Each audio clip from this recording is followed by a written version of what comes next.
ওই বদে হাত দিয়ে গায়ে শুই না যা। জিবিন ডাকছিস, বল কি হয়েছে? আচ্ছা, আজকে না দে কয়দিন ধরে গোসল করছ না রে?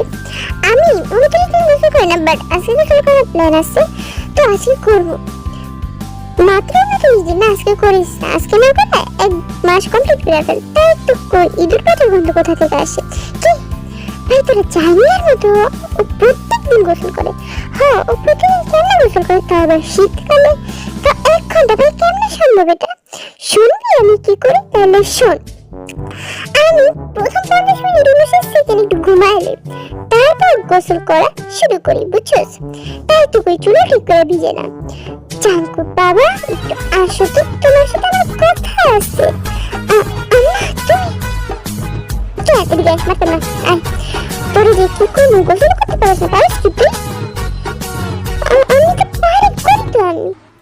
হ্যাঁ, তুই তো অনেক ভালো করে গোসল করিস, তুমি তো ভালো করে তো কেউ করতে পারে না। একবার তোর সাথে খাওয়ানো টেনশন অনেক পাইছিস, একটা পাপড় ঔষধ কি আর করবেন তোর? সবগুলো একরকম, এক একটা ধরো মূলা তো তা কামে লাগে, তোরা তো তাও লাগাস না। তোরা যে কি করবো, মুখের ভাষা নেই আমার, কর কিছু না তো চাইলে তোর লিখে আমরা খেলে।